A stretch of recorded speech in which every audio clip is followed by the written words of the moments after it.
शुद्ध शुद्ध हिंदी में बात कीजिए। हाँ बोलिए डॉक्टर साहब, आपके सामने आपकी बिटिया बैठी हुई है, उनका नाम वैशाली है और ये प्रकाश भाई गज्जर जो हमारे आयुर्वेदा के विश्व पितामह कहे जाते हैं, उनकी बिटिया है। और ये अपने जन्म के 6 साल के बाद से 2.5 फुट से ज्यादा दूरी का देख नहीं पा रही थी, और आपके द्वारा बनाया हुआ संजीवनी रस पीने के बाद में उनको सब कुछ आज कंप्लीट वो देख पा रही है। और आप पूछिए, कुछ पूछना है तो पहले तो आप यहाँ पर कैसे कहाँ पर हैं आज आप? ये जो है ना, ये गौ माता का चमत्कार है और मेडिकल साइंस के लिए भी ये अपूर्वा है और अनबिलीवेबल है। बेहतर रहेगा कि इनका जो है ना कहानी इनके मुँह से सुनिए। अरे इनसे ब्लाइंड थी, 6 साल तक तो कुछ नहीं देखता था और अब जो है ना वो सब देख रही है। तो ये चमत्कार कैसे संभव हुआ, तो आज डॉक्टर पीयूष सक्सेना जी भी आज हमारे बीच में है। मुझे बहुत खुशी हो रही है इनको देख के, यहाँ पर इस तरह का चमत्कार देख के। और पांडा जी, जो हमने 10 साल पहले आपसे कहा था कि गौ सेवा हमारे बीच में नहीं आनी चाहिए, मैं अपने शब्द वापस लेता हूँ। और ये हमारे रमेश पटेल जी है जो अग्निहोत्र की किट वगैरह बनाते हैं, और ये हमारे सोनी जी हैं, और ये इनके जिम्मे पूरे हिंदुस्तान के अंदर में हर एक जगह पर ये क्लिनजिंग कैंप वगैरह कराने का यहाँ से शुरुआत कर रहे हैं। भाई साहब अपना परिचय दीजिए थोड़ा। भूषण परब, हाँ जरूर में रहता हूँ, संघ का कार्य करता हूँ। बहुत बढ़िया। और आज हम लोग ये प्रणाम सर, संजय पटेल। हाँ, और ये है हमारी आज की सुपरस्टार, हमारी बिटिया वैशाली गज्जर। बताइए वैशाली जी, आप अपने शब्दों में शुरुआत कीजिए। हाँ जी, जय गौ माता। मेरा नाम कुमारी वैशाली बेन प्रकाश भाई गज्जर है। मैं पेशे से योग शिक्षक हूँ। पॉइंट नंबर 3, मेरी आयु है 44 वर्ष। पॉइंट नंबर 5, मैं जन्म से ब्लाइंड थी 6 वर्ष की आयु तक। पॉइंट नंबर 6, मेरी जन्मस्थली अहमदाबाद है। पॉइंट नंबर 7, हर माँ बाप की तरह मेरे माँ बाप ने भी पूरी कोशिश की, अहमदाबाद, बम्बई, कलकत्ता, दिल्ली, जयपुर, मद्रास एक्सेट्रा पूरे भारत में जितने भी नेत्र विशेषज्ञ थे वो उनको दिखा चुके थे। सबका जवाब एक ही था कि बेटी कभी नहीं देख पाएगी। यहाँ पर एक बात मैं ज़रूर मेंशन करना चाहूँगी। मेरे पिताजी को 1919 नंबर थे। मेरे दादाजी परदादाजी की आंखें गई थी। मैं मेरी पिताजी की ओर से वह पीढ़ी से, मतलब मेरे पिताजी के साइड से 17वीं पीढ़ी की व्यक्ति हूँ जिसको आँख की तकलीफ है। थोड़ी सी 2-3 चीज़ें मेंशन करना चाहती हूँ आप सबसे। मेरी बड़ी बुआ जी के बेटे को एक आँख नहीं है, उसकी बेटी को दोनों आँख नहीं है जन्म से। उसी प्रकार मेरी छोटी बुआ जी के छोटे बेटे को एक आँख जन्म से नहीं है, उसके बेटे को भी 2 आँख जन्म से नहीं है। वो लोग अमेरिका में है।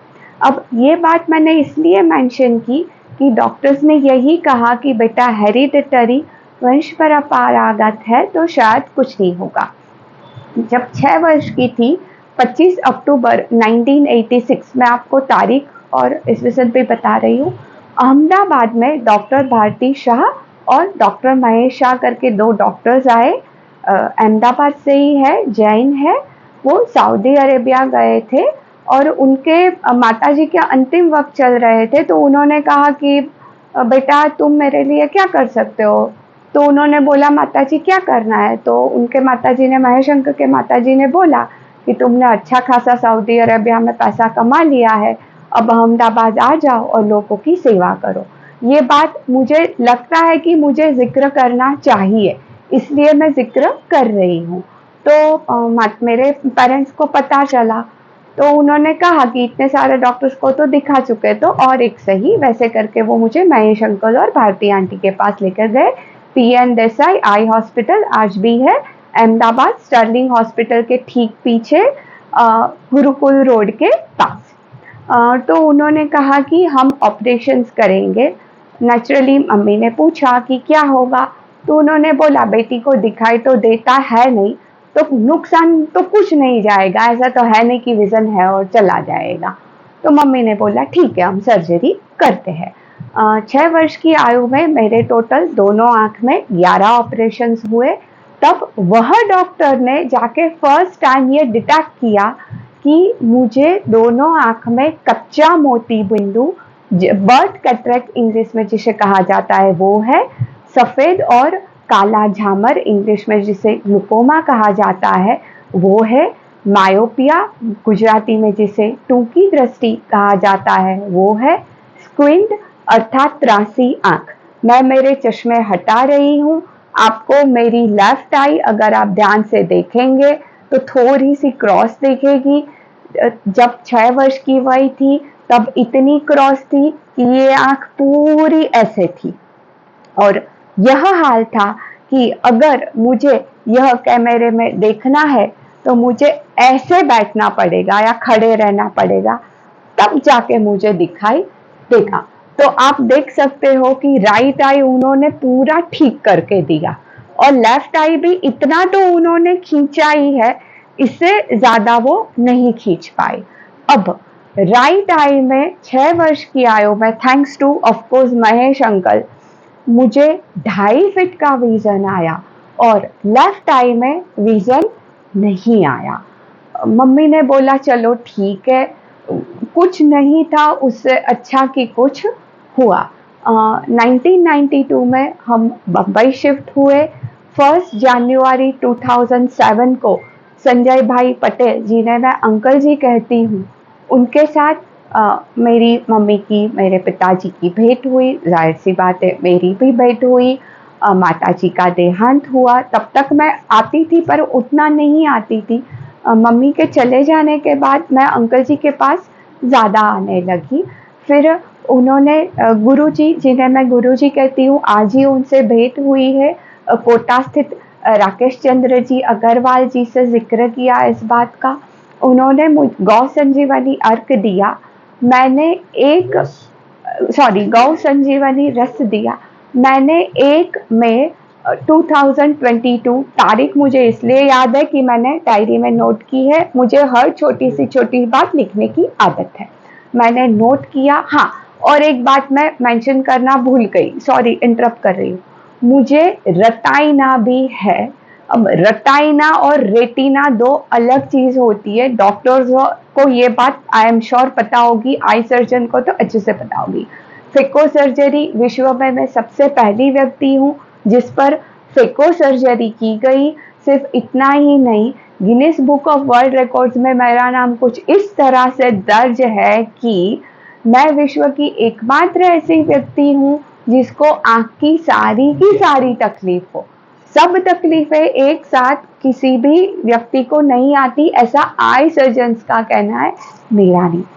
हाँ, तो गुरुजी ने दिया, फिर अंकल जी ने। और हाँ, यहाँ पर एक बात मेंशन करना चाहूँगी, जब मैं अंकल जी शब्द का प्रयोग करती हूँ आप समझिएगा मैं संजय भाई पटेल की बात कर रही हूँ। अंकल जी ने गुरुजी से जिक्र किया कि ऐसी ऐसी बात है, कुछ आप कर सकते हैं तो कीजिए। उन्होंने नेत्रामृत बनाया जो मैं और आज भी उसका उपयोग करती हूँ, रेगुलरली रिलीजियसली फॉलो करती हूँ। शायद मैं प्रार्थना करना भूल जाऊं पर ये चीज़ कभी नहीं भूलती। और उसके साथ मुझे नज़र ड्रॉप दिए गए जो मैं हर रोज़ नाक में और नाभि में डालती हूँ। अब यह चीज़ हुई कि ये ठीक है, ज़रा आप चेक कर लीजिएगा। यह चीज़ हुई कि 1 नवंबर 2022 को मुझे दिखना शुरू हुआ। मैं मेरी खुद की अगासी पे टेरेस के ऊपर गुलकंद सुखाने को गई थी। गुलकंद मैं घर पर ही बनाती हूँ, लेकिन वो अलग चर्चा का विषय, उसमें नहीं जाऊंगी। मैंने अपनी जिंदगी में पहली बार हेलीकॉप्टर देखा। अंकल जी से मैंने जिक्र किया तो शुरुआती तौर पर उनको कुछ समझ में ही नहीं आया। मैंने 3 बार जाके बोला, तब जाके उनको मेरी बात समझ में आई। और घर जब मैं अंकल जी के घर आई, मैं दहीसर ईस्ट रहती हूँ पेट्रोल पंप के पास, अंकल जी रहते हैं बोरीवली ईस्ट नेशनल पार्क के बाईपास। मैं 10 मिनट बाय कार होता है मेरा घर से अंकल जी का घर। तो उन्होंने डबल चेक और क्रॉस वेरीफाई करने के लिए यहाँ पर एक मंदिर जी है, वो उन्होंने मुझे बोला कि बेटा तू मंदिर जी को ज़रा देख, करीबन 2.5 किलोमीटर का अंतर है उसका। तो वो उसकी ध्वजा जी मैंने देखी, मैंने बटरफ्लाई देखे जो कि नेचुरली मैंने कभी नहीं देखे थे, and I was very happy. अब अंकल जी के वैसे तो अपने बारे में कभी कुछ नहीं बोलते, लेकिन अंकल जी के बारे में मैं सिर्फ 2 ही वाक्य बोलना चाहूँगी ताकि मैं आपको ये बता सकूँ कि मेरी लाइफ में अंकल जी क्या मायने रखते हैं। और ये मैं उनको फ्लैटर करने के लिए नहीं कह रही हूँ, ये बात मैं दिल्ली से रमेश भाई पंड्या उनकी मौजूदगी में भी बोल चुकी हूँ। सिर्फ इतना ही नहीं, जो मैं कहने जा रही हूँ वो करीब दिसंबर 2023 में पवई आईआईटी में क्योंकि गुरुजी खुद आईआईटी से है, उनके सामने भी ये बात मैं साइंटिस्ट के सामने बोल के आई हूँ। अगर मेरे माताजी और पिताजी नदी में डूब रहे हैं और अंकल जी डूब रहे हैं और मुझे किसी एक व्यक्ति को बचाना है तो मैं अंकल जी को बचाऊंगी। सिर्फ उतना ही नहीं, गुरु जी मतलब परमात्मा, भगवान, जो शब्द आप ले लो, मेरे सामने है, मूर्ति से साक्षात प्रकट हुए, और अंकल जी है, और एट ए टाइम किसी एक व्यक्ति का ही मैं चरण स्पर्श कर सकती हूँ तो वो अंकल जी है। जब तक मैंने ये गौ संजीवनी रस शुरू नहीं किया था, मेरी आंख का 1 महीने का मेडिकल बिल था 70,000। Since from 1992. Not from 1992 uncle ji, since my childhood। जब मैं जन्म हुआ, और ऑनेस्टली स्पीकिंग मेरे पेरेंट्स की उतनी फाइनेंशियल पोजीशन कंडीशन नहीं थी, मुझे कहने में कोई शर्म नहीं, मम्मी ने सोना बेच के भी मैनेज किया। ठीक है, सबके पेरेंट्स करते थे, करते हैं और आगे भी करते रहेंगे। तो मेरी मम्मी ऐसा नहीं कि पहली व्यक्ति थी कि आखिरी व्यक्ति है, लेकिन वो वक्त भी निकाला और आज ये वक्त है कि मैं यहाँ पहुंची। वो स्वयं 25-50 लाख कमाती, बहुत बढ़िया। एक सेशन का उसका दिया जाता है। आप किताब भी पढ़ सकती हैं, बुक आप किताब पढ़ सकती हैं। हाँ, पढ़ सकती हूँ गुरुजी। पढ़ सकती हैं। तो अभी क्या विजन है, क्या पोजीशन है पावर की, आई साइड पास का और दूर का? ये गिलास कितना है? ओके, फिलहाल okay, I understood your question right now. हाँ, यहाँ पर और एक बात मैं मेंशन करना चाहूँगी, मैंने जानबूझ के ये पार्ट लास्ट में रखा था। मुझे 1919 नंबर थे से आज मैं रीडिंग और मतलब पढ़ने के लिए और देखने के लिए 3.5 एंड 1.5 तक पहुंची। नहीं, तो -3.5। हाँ, -3 के बाद 6/24 का विजन आ जाता है। हाँ, गिना जाता है। ऊपर से चौथी लाइन पढ़ सकती है, पढ़ सकते हो, 5वीं दिक्कत होती है पर समझ गया। पढ़ सकते हो, और पढ़ना मतलब आंख मुझे खींचेगी। मैं समझ गया, चौथी लाइन पढ़, मैं हाँ। बिल्कुल अच्छी तरह समझ गया। हाँ, और मुझे बहुत अच्छा लग रहा है ये प्रोग्रेस देख के, और सर आपको भी प्रणाम है बिल्कुल, ये प्रणाम। धन्यवाद। ये सर ये बता सकते हैं अग्रवाल सर कि ये वैशाली का जो ये केस है, ये यूनिक केस है, मतलब ऐसा ऑर्डिनरी है।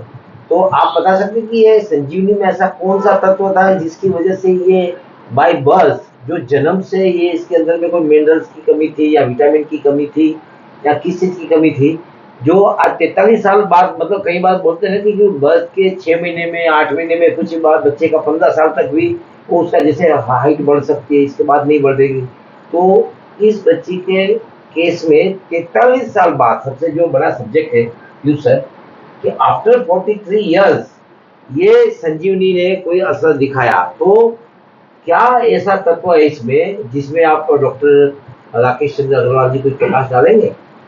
देखिए, ये विषय साइंस का है।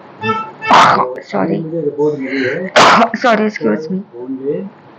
पूना में रमेश बोंडे जी का। हाँ, रमेश पांडे जी, हाँ। जो कि स्टेम सेल के साइंटिस्ट हैं। ठीक। अभी संजीवनी रस पे उन्होंने काफ़ी शोध किया है और ये पाया कि संजीवनी रस से स्टेम सेल्स जो है ना, रीजनरेट होते हैं और बढ़ोतरी होती है स्टेम सेल्स। दूसरा ब्लड से बढ़ता है और ब्लड वेसल्स भी इससे बंधी रहती है और it is highly antioxidant and it reduces oxidative stress. तो इस सबके कंबाइंड फैक्टर से मैं समझता हूँ कि इनको ये चमत्कार है, क्योंकि ये उन्होंने बिल्कुल रिपोर्ट भेजी है, तो मैं समझता हूँ ये स्टेम सेल को बनाने की इसमें ताकत है, इसलिए ये थोड़ा मेरी ओके। वैशाली जी, क्या आप बता सकती है कि आप तो इतने सालों से, मतलब जब कोई इंसान को कोई डिजीज होती है जी तो वो उस डिजीज में पीएचडी कर लेता है स्वयं। बिल्कुल। जब उनको पता लग जाता है कि भाई मेरे पे कौन सी दवाई असर करती है, कौन सी नहीं करती है, क्या बीपी भी नापती है तो हाँ, वो पूरा मतलब। तो क्या आपको क्या लगता है कि संजीवनी में ऐसा कौन सा तत्व है कि जिसकी वजह से आपको ये देखने का मतलब आपकी रोशनी वापस आई? Okay, मेरा this is as if I told you by profession I am a yoga teacher. मैं खुद भी साइंस की ही स्टूडेंट हूँ। 12 साइंस में I was first in board, लेकिन आँख की प्रॉब्लम होने की वजह से मुझे मेडिकल और इंजीनियरिंग में एडमिशन नहीं दिया गया। तब कांग्रेस की सरकार थी और आज भी अंकल जी जानते हैं अच्छी तरह से कि मुझे उस बात का अफसोस है कि मेरी क्षमता, मेरी कैपेसिटी, मेरी पोटेंशियलिटी होने के बावजूद भी मैं उसमें नहीं गई, तो नहीं जा पाई, नहीं गई, वो तो अलग पॉइंट हो गया। आपको सुधा चंद्रन को सुनना चाहिए, फिर पढ़ना चाहिए। सुधा चंद्रन ने कहा कि भाई वहाँ पे लेडीज को मिलेगी नहीं, मतलब वो इंजीनियर है, हाँ, मतलब वहाँ पे लेडीज के लिए पोस्ट नहीं है। हाँ, तो सुधा चंद्रन जी की वजह से टाटा ने उसके लिए स्पेशल वो मतलब पोस्ट खड़ा किया। तो आपको मेरा ऐसा मंतव्य है कि आपको भी आपकी बात सरकार तक तो कहीं ना कहीं पहुंचनी चाहिए कि आपकी रोशनी की वजह से आप देख नहीं पा रही, उसकी वजह से आप अपनी पढ़ाई नहीं कर पाई, मेडिकल में आपको एडमिशन नहीं दिया, ये बहुत बड़ी शर्म की बात है। मतलब हाँ, तो आपने जैसे जिक्र किया तो वो पॉइंट का मैं आंसर दे देती हूँ। जब कांग्रेस, मैं नाम के साथ बोल रही हूँ, जब कांग्रेस की सरकार थी मैंने फाइट करना शुरू किया। अंकल जी के साथ मुलाकात हुई 1 जनवरी 2007 और ये उसके पहले की ये बात है और आप लोगों को जानकर खुशी होगी। ऑफ कोर्स उसका श्रेय आरएसएस वीएचपी को ही जाता है, उन्हीं की बदौलत आज भाजपा की सरकार है और हमारे भारत के वड़ा प्रधान श्री नरेंद्र भाई मोदी, और मुझे फक्र और गर्व है कि वो गुजराती है। ऑनेस्टली स्पीकिंग, उन्होंने ये चेंज किया है कि जो मैं पढ़ अभी मेरा तो वक्त चला गया, लेकिन अभी जो जनरेशन है, जो डिसीज है जिन्हें, वो लोग इंजीनियरिंग में जा सकते हैं, मेडिकल में जा सकते हैं। तो मुझे ये बात की खुशी है कि चलो मैं नहीं कर पाई, पर मेरे पिछली की पीढ़ियां तो कर पाएगी, क्षमता है। और उतना तो आप दोनों खुद यहाँ पर डॉक्टर्स मौजूद है, इंजीनियर मौजूद है, आई एम श्योर आप भी प्रोफेशनल ही होंगे, तो आप इतना तो समझ सकते हो कि बंदा ऐसे तो बोर्ड में पूरे स्टेट में फर्स्ट तो नहीं ही आएगा, पढ़ाई तो करनी पड़ेगी, बिना पढ़े तो पॉसिबल है नहीं। यहाँ पर एक बात मैं जिक्र करना चाहूंगी, मम्मी ने ट्यूशंस नहीं पढ़ाए मुझे, मेरी मम्मी और मेरे पापा 10th और 12th बोर्ड में भी मुझे मेरे पेरेंट्स ने ही पढ़ाया है। मैथ, साइंस, इंग्लिश मम्मी पढ़ाती थी, बाकी के विषय पापा पढ़ाते होते थे। और हाँ, मैं थ्रू आउट गुजराती मीडियम में पढ़ी हुई हूँ। ये बात का जिक्र मैं अंडरलाइन करके इसलिए कह रही हूँ कि लोगों के ये भी एक दिमाग में चढ़ा हुआ है, भूसा भरा हुआ है, हमारे गुजराती में बोलते हैं भूसू भरू है मगज में, कि इंग्लिश मीडियम में पढ़ना है। वैसे तो ऐसे बहुत सारे लोग हैं, एक नाम का मैं जिक्र करती हूँ, आपको चाहिए तो मेरी बात डबल चेक करके क्रॉस वेरीफाई कर लीजिएगा। लार्सन एंड टूब्रो के एक्स चेयरमैन मिस्टर AM नायक, अनिल भाई मणिभाई नायक, नाम के साथ बात कर रही हूँ मैं आपके साथ। वो थ्रू आउट गुजराती मीडियम में पढ़े हैं, यहाँ तक कि भाई का इंजीनियरिंग वल्लभ विद्यानगर, वहां से उन्होंने इंजीनियरिंग भी गुजराती माध्यम में ही की है। वाह, बहुत बढ़िया। और LNT के बतौर चेयरमैन इनकम टैक्स काट के उनका पगार था शब्द का प्रयोग इसलिए कर रहे हूँ कि पिछले वर्ष ही 1 अक्टूबर 2023 को रिटायर हुए हैं। वाइस प्रेसिडेंट थे ई श्रीनिवासन, वो चेयरमैन बने हैं। तब उनका पगार था इनकम टैक्स काटने के बाद महीने का 9 करोड़ रुपया। तो बंदा 9 करोड़ रुपया L&T जैसी कंपनी ऐसे तो देगी ही नहीं। और लार्सन एंड टुब्रो इंजीनियरिंग की कितनी बड़ी कंपनी आप सब जानते हो, मुझे कुछ मेंशन करने की आवश्यकता है ही नहीं। अब जो प्रश्न मुझे पूछा गया, जैसे मैंने कहा, जो चीज को साइंस अग्री नहीं करती, प्रूव नहीं करती, बिलीव नहीं करती, मैं खुद भी बिलीव नहीं करती। अंकल जी जानते हैं, अंकल जी को अच्छी तरह से पता है, हैदराबाद में FSL है, फॉरेंसिक रिसर्च लेबोरेटरी। मुझे कुछ भी प्रश्न होता है पॉजिटिव और नेगेटिव, मैं सीधा वहां पर भेज देती हूँ अंकल जी की मदद के बिना, क्योंकि वो पहले से मैं करती आई।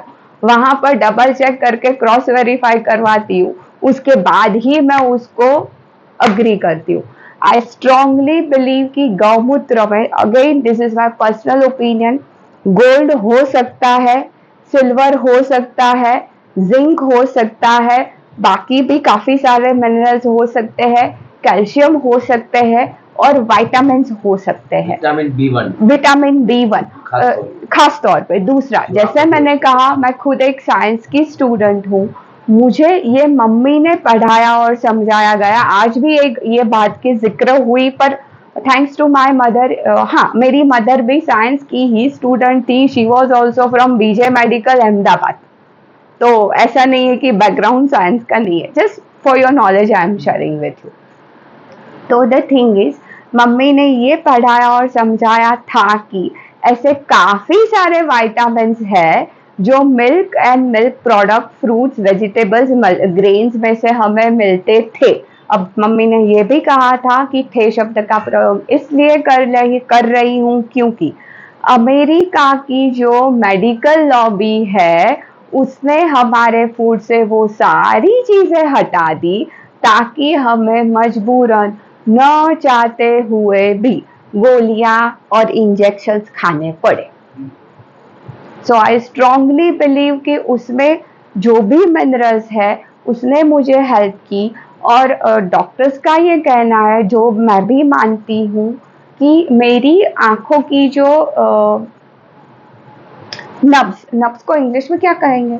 वेन्स जो सूख चुकी थी, जिसकी वजह से ही ग्लूकोमा होता है, वो 1000% श्योर ओपन हुई। क्योंकि मुझे ये कहा गया था कि बेटा, at the age of 72 you will get the cancer of your eye. आपकी मदर नहीं है तो फाइनेंशियली अपने आप को स्ट्रॉन्ग बना लो और पूरे दिन की एक काम वाली बाई रखो और खाना पकाने वाली बाई रखो, ताकि तुम्हें आगे जाके शुरू करने के 1.5 महीने पहले मुश्किल ना हो कि थोड़ा और अपने आप को समेटना शुरू करो।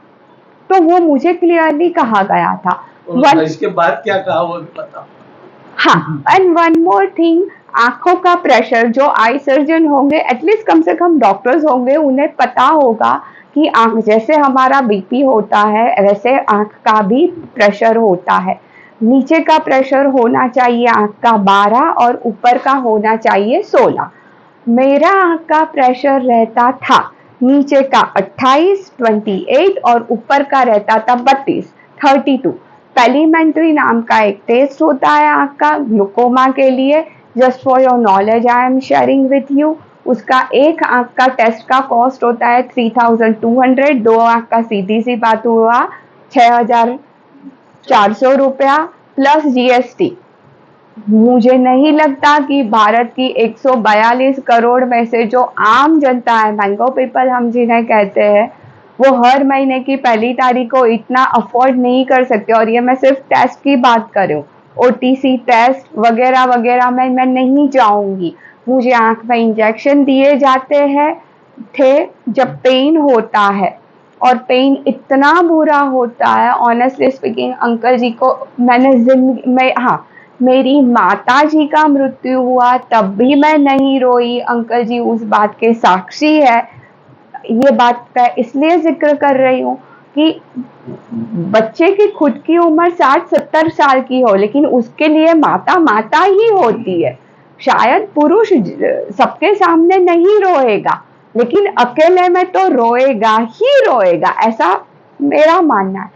तब भी मैं नहीं रोई, लेकिन एक दिन ऐसा आया, अंकल जी को याद होगा, मैं फोन पर इतना रोई, अंकल जी मेरे घर पर आए कि मुझे इतना पेन हो रहा था, मुझे ऐसा लग रहा था मैं मेरी लेफ्ट आई को निकाल के साइड में रख दूं।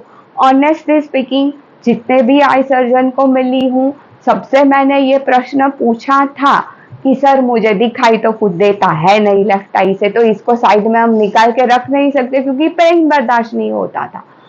नॉर्मल सर्कमस्टेंसेस में मैंने ये सुना है, मैंने ये देखा है। हाथ में तो छोड़ो, हिप में या वेस्ट लाइन में भी इंजेक्शन दिया जाता है, लोग रोते हैं। मुझे आंख में सीधा इंजेक्शन दिया जाता था।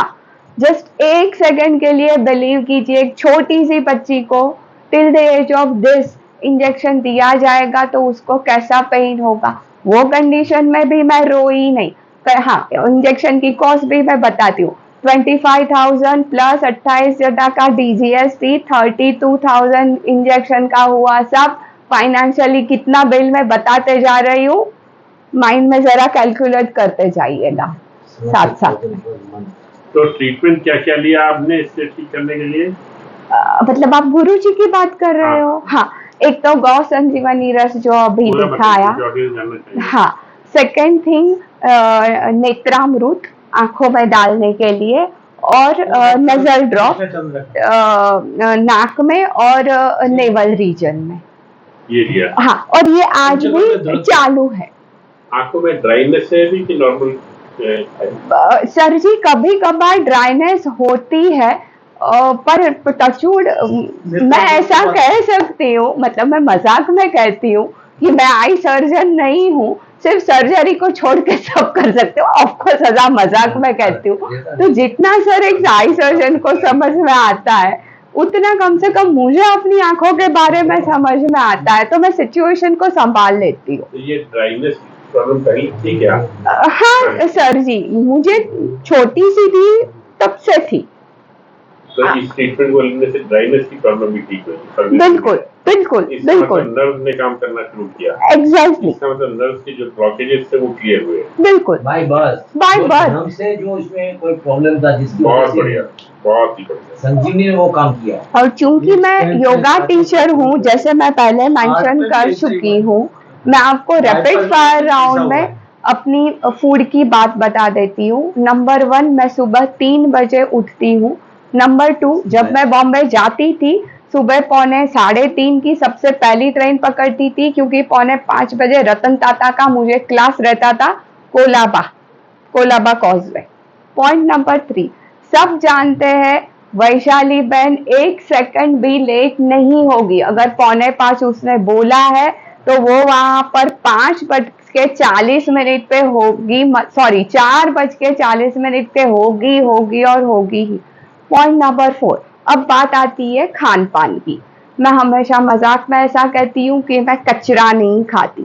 पॉइंट नंबर 5, अंकल जी को छोड़ के मैं किसी के घर का पानी तक नहीं पीती, तो बाहर खाने का तो कोई प्रश्न ही नहीं आता। पॉइंट नंबर 6, मैं गेहूं नहीं खाती, जाहिर सी बात है मैं मैदा नहीं ही खाती होंगी। Chocolate, biscuit, cake, pastry, ice cream, चीज, बटर, मायोनीज, सॉस, ये सब चीजों, पिज्जा, बर्गर, सैंडविच, आप मुझे चाय, कॉफी, आप मुझे पूछोगे, मुझे टेस्ट का मैं आंसर नहीं कर पाऊंगी। हाँ, इतना जरूर कह सकती हूँ, छोटी थी तब फाइनेंशियल कंडीशन थोड़ी सी ऐसी होने की वजह से मैनेज नहीं होता था। जब होश संभाला तो समझ में आ कि ये सब नहीं ही खाना चाहिए, और फाइनेंशियल पोजीशन एकदम अच्छे से हो गई। तब मैं खुद योगा टीचर बन गई, तो और थोड़ी गहराई में समझ आई कि ये चीजें नहीं खानी चाहिए। अब आँख के लिए मुझे जो जो कहा गया था मम्मी ने, वो मैं आज भी फॉलो करती हूँ। वो भी मैं रैपिड फायर राउंड में आपसे जिक्र कर देती हूँ। मैं हर रोज धनिया और पुदीन हरे की चटनी खाती हूँ, गाजर खाती हूँ, बीट खाती हूँ, खुले पैर मतलब नंगे पैर घास में चलती हूँ, दूर के पेड़ हो सके उतना देखने की अपनी तरफ से कोशिश करती हूँ। हर रोज पानी लेके ब्लिंक करती हूँ, रात को त्रिफला भिगोती हूँ, सुबह उसके गंडूश मतलब कुल्ले करती हूँ और आंख में डालती हूँ। यही प्रयोग रात को भिगो के सुबह करती हूँ। इसके अलावा मैं हर रोज किसी भी स्वरूप से आंवला खाने की कोशिश करती हूँ, चाहे वो च्यवनप्राश हो या तो फिर सीजन है तो आंवले की चटनी हो गई या मीठे आंवले हो गए खड़ी शक्कर वाले, या नमक और हल्दी के पानी जिसको गुजराती में अथेला आमड़ा बोलते हैं, वो खा लिया। मम्मी ने जाते समय बोला था लास्ट कुछ नहीं कर सकती तो आंवला का पाउडर या आंवला की गोली खा ले, लास्ट टू लास्ट ऑप्शन, लेकिन आंवला हर रोज तेरे पेट में जाना ही चाहिए। इसके अलावा आज भी हर रोज मैं रसायन गड़ो गोखरू और आमड़ा जिसे कहा जाता है रसायन लेती हूँ, त्रिफला की गोली भी लेती हूँ और सप्तामृत लोह गोली भी लेती हूँ। एक चीज मैं यहाँ पर स्ट्रांगली मेंशन करना चाहती हूँ, मेरे लिए ये कहा जाता है वैशाली बहन जो बोलती है वो करती ही है। ऐसा नहीं है कि मैं रिकॉर्डिंग हो रहा है इसलिए मैं आपसे ये सब जिक्र कर रही हूँ, नहीं। मैं अगर नहीं खा रही हूँ तो मैं नहीं ही खा रही हूँ। अंकल जी को पता है, आप अपना सर पटक लीजिए, मैं चाय नहीं पीऊंगी मतलब नहीं ही पीऊंगी। अच्छा, मजे की बात ये सारी चीजें पहले भी लेती थी वो। अभी से ले रही हूँ ऐसा नहीं है, बाद ही ये चमत्कार हुआ। छोटी सी थी तब ऐसा से नहीं ये कि सब लेती आई हो। संजीवनी और दिखने लगा तब से ले रही, पर ये सारी चीजें पहले भी लेती थी तब भी यही स्थिति थी। बहुत मतलब इसलिए मैं इतना दावे से कहता हूँ कि चमत्कार ये संजीवनी है और नस्ल ड्रॉप का और जो भी अपन मतलब पंचकर्म बहुत बढ़िया। अरे अद्भुत, मजा आ गया, आनंद आ गया। और कुछ क्योंकि कहना ये चाहेंगे सारी डॉक्टर? चीजें बरसों से बैन करवाती थी ये बीजा रिसर्च का बहन, विषय है। उनकी मम्मी। इनका जो है ना नर्व रिजेनरेट हुआ है, बिल्कुल तो 100%। ये कहता है जो स्टेम सेल्स है ना इसके वो एक्टिवेट हुए हैं। जैसे कि रिपोर्ट भी आई है कि संजीव रस से स्टेम सेल्स की मम्मी, तो ये उसी का एक एग्जाम्पल है। नहीं, आप अभी उसको लोग सुन कंटिन्यू रहे करेंगे। थे वैशाली गज्जर को, और ये वैशाली बहन का जो मिरेकल है ये दुनिया के सामने आए और दुनिया इसको जाने माने और समझे कि हमारी देशी गौ माता का अपने मानव जीवन में क्या महत्व है, क्या मिरेकल साबित कर सकता है हमारी गौ माता। गौ माता को कोई प्रमाण की आवश्यकता नहीं है, गौ माता हमारे आदि अनादि काल से सिद्ध है, मगर इसको अपने जीवन में लागू करने की आवश्यकता है। जितना जल्दी लागू करेंगे उतने जल्दी देश में प्रतिदिन 1 लाख से अधिक गौ माता जो स्लॉटर हाउस जा रही है वो जाना बंद हो जाएगा और देश की उन्नति का, देश का अर्थतंत्र का आधार गौ माता बनेगा। वंदे गौ माता दोस्तों, दोबारा फिर ऐसी कोई शख्सियत के साथ जय गौ माता। जय गौ माता, जय गौ माता। जय गौ माता। बहुत बहुत धन्यवाद। Thank you. Thank you.